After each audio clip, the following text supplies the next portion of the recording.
Se você já teve um problema no trabalho, em uma reunião, até numa conversa mais casual, por causa daquelas palavrinhas soltas em inglês, ou simplesmente gente, vamos fazer um align hoje depois da reunião.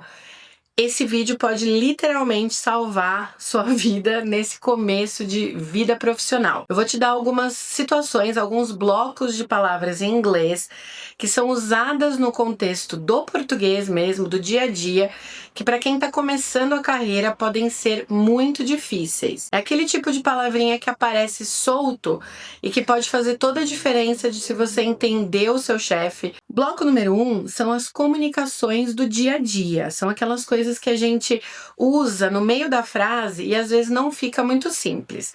Por exemplo, vamos agendar um call. Um call é uma ligação, normalmente online e normalmente de vídeo.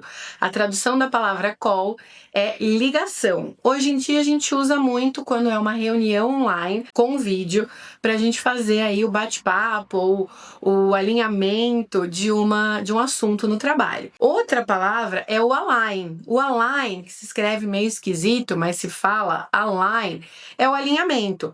Às vezes a gente faz um align antes de um call. Não sei se vocês já tiveram isso no trabalho. Eu tenho muita situação dessa no dia a dia. Você vai ter um call com um cliente e antes precisa fazer um align, um alinhamento, para a gente conseguir bater com o time o que vai ser feito nessa call. Então já tenho aí duas expressões que podem te ajudar. Tenho o call e tenho o align. Outra palavra que a gente usa muito, essa talvez seja um pouco mais fácil, é o update. Pode me dar um update no que está acontecendo? O chefe bate ali na porta e fala, e aí, qual é o update do processo? Qual é o update do projeto? O update é uma atualização. A pessoa está querendo saber em que ponto que está aquele projeto, em que ponto que está a negociação. Então, o update é a atualização. Essas três palavras são comunicações, são informações que a gente precisa dar todos os dias que podem ajudar bastante. Vamos imaginar isso no contexto. Vamos marcar um call pra gente align como que tá aí o update do projeto? Óbvio, são palavras super traduzíveis, dá pra gente usar isso em português, mas em ambientes de multinacionais, empresas internacionais, isso vai aparecer bastante em inglês e elas acabam fazendo parte aí do dia a dia, né? A outra parte da nossa informação, que eu acho importante a gente continuar seguindo aí com essas comunicações do dia a dia, tem a ver com as tarefas, com o que cada time, o que cada pessoa precisa fazer no ambiente de trabalho. A gente usa muito a palavra task. Então, qual é a sua task? A minha task nesse projeto é... Task tem o significado de tarefa. É a sua função, a sua lista de coisas para fazer dentro daquele projeto. Outra coisa que a gente usa muito é status. Status é bem parecido com o português, né? É o estado atual. E a gente usa muito o status está pending ou status está completed. Status, que é o estado de um projeto, de um pedido, né, de alguma atualização, de algum update, se ele estiver pending, ele está pendente, ele não está concluído. E obviamente que se ele estiver completed, ele vai estar completo, ele vai estar finalizado e vai estar concluído. Então temos a palavra task, a palavra pending e a palavra completed. Dentro disso tudo, dentro dessas tarefas, mais uma palavra que confunde muita gente e que eu acho que poderia ser dita de outra maneira em português, mas é muito utilizada em inglês, é a palavra deadline. Deadline é o famoso prazo. Então, qual é o deadline para esse projeto? Qual é o deadline para essa task? Você misturando tudo isso numa frase, parece que a frase está mais em inglês do que em português. Então, qual que é o prazo para essa tarefa? Qual que é o prazo para essa fase? É o nosso deadline. Então, dá para misturar tudo isso numa frase dizendo: pessoal, o deadline para essa task é segunda-feira. Vamos ver se o status vai estar pending ou completed até lá. Loucura, eu sei, mas se usam muitos. Eu conheço, é engraçado, né? Eu conheço empresas que têm dentro do sistema, dentro do onboarding, dentro do começo de trabalho de um funcionário novo, pode ser o seu caso, você começando aí no mercado de trabalho, que eles têm listas de palavras, como se fosse um glossário. Palavras que são utilizadas no ambiente corporativo, que vão ser traduzidas em português, mas que são usadas em inglês. Então, às vezes, o funcionário novo, um estagiário, alguém começando a carreira, precisa estudar essa lista para poder sair bem em reuniões. Então, eu já estou trazendo esses blocos para você para te ajudar com isso, coisa que ninguém ensina, mas que todo mundo precisa saber. Uma outra fase dessas palavras, desse vocabulário, é a gente falar da estrutura corporativa. Então, como que é formado o seu grupo, qual é o organograma de uma empresa. A gente trabalha com a palavra team, que é o time. Então, no nosso team, a gente precisa disso, disso e disso. A gente trabalha com isso no team. No nosso time. A gente fala muito de supervisor, de manager, supervisor e gerente. Tem muita gente que usa manager ao invés de usar gerente. Gerente é um cargo corporativo que às vezes é meio mal visto, né? Aquele meio do sanduíche, não sei se você tem isso na empresa onde você trabalha, mas aí a gente usa a palavra manager. Então, numa reunião, meu manager pediu para eu terminar esse task na segunda-feira.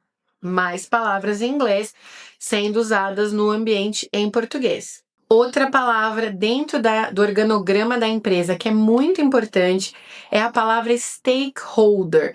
Stakeholder a gente usa muito em português, é uma palavra bem genérica, mas que ela quer dizer a parte interessada.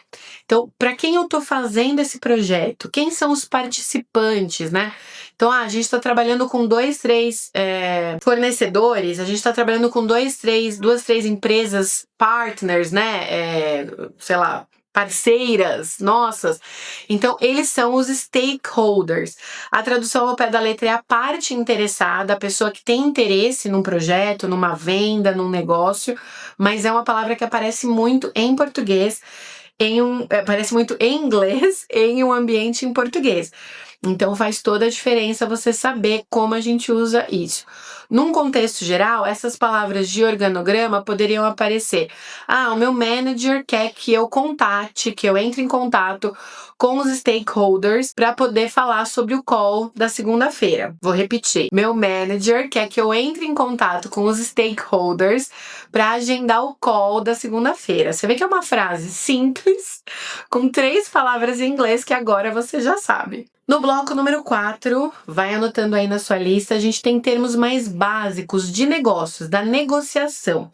Então, vou falar um pouquinho mais de dinheiro, que a gente também usa muito em inglês no português, ou em português no inglês. A gente usa a palavra revenue para falar de venda, de falar de renda, para falar de dinheiro que entra na empresa, como se fosse realmente a entrada do dinheiro. Então, na hora de falar de resultados, você é chamado ali para aquela famosa reunião para falar da participação nos lucros, do bônus, e o povo fala, o revenue desse ano foi melhor. Crescemos muito em revenue, é a renda. Por outro lado, a gente usa a palavra profit para falar do lucro, que é o dinheiro que sobrou depois de pagar todas as contas. O profit é o lucro. Então, a gente teve um aumento no profit desse ano. Clássico.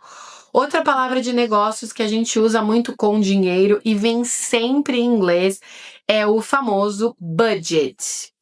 É o orçamento. Não necessariamente aquele orçamento, isso é importante, confunde muito no português, aquele orçamento que você pega de um fornecedor para ele cotar, né, o quanto ele vai cobrar por um certo serviço, um certo produto. O budget é o orçamento em termos de dinheiro disponível. Então, para 2027 a gente vai aumentar o nosso budget. A gente vai ter mais dinheiro disponível para investir na empresa. São 3 palavrinhas importantíssimas que vêm aí para dar um pouco da negociação, dar um pouco do dinheiro, né, do green, para você usar no seu inglês. Por último, mas não menos importante, acho que essas são realmente usadas pra caramba. São aquelas expressões reais do dia a dia que a gente usa muito. A clássica é o ASAP. Todo mundo já recebeu e-mail do seu manager, do seu líder, né, da sua liderança ali, falando que você precisava entregar isso ASAP. ASAP é o nosso querido as soon as possible. assim que possível. Pintou essa abreviação, esse acrônimo, essa acronym aí no seu e-mail, é hora de entregar isso. O deadline é ontem. E ASAP é o as soon as possible, assim que possível. Outro tipo de e-mail que chega muito com FYI, for your information, para sua informação. Normalmente, quando chega um e-mail, uma mensagem, algum arquivo só FYI, FYI, é porque você só precisa ficar sabendo. É para sua ciência, para você saber que isso existe, mas não necessariamente porque você precisa tomar uma decisão ou uma atitude em relação a isso. Duas siglas excelentes que são boas da gente saber. A última seria também a ver um pouco com prazo, a ver um pouco com isso, que é o on track. Eles usam muito no meio corporativo com o OT. On track. On track, OT. Quer dizer que o progresso, o processo de um projeto, por exemplo, está dentro do esperado, está dentro do prazo. Então, se algo está se movendo, um projeto está em andamento, essa é a melhor tradução para on track, é essa ideia de em andamento. Tá rolando, tá acontecendo. Então, o projeto está on track. 3 palavrinhas de todo dia que vão te ajudar pra caramba na sua vida corporativa. Vamos conectar tudo isso? Pensa que você vai chegar no trabalho e vai ter uma mensagem assim para você. Bom dia! Vamos align esse deadline amanhã no call com o time? Acredito que estamos on track, mas confirme com o seu manager ASAP. Se você entendeu essa frase, esse parágrafozinho, essa mensagenzinha por completo, é sinal que você já está anos-luz do que muita gente tá quando está começando no seu trabalho novo, na sua carreira profissional, dentro de uma empresa desse tipo.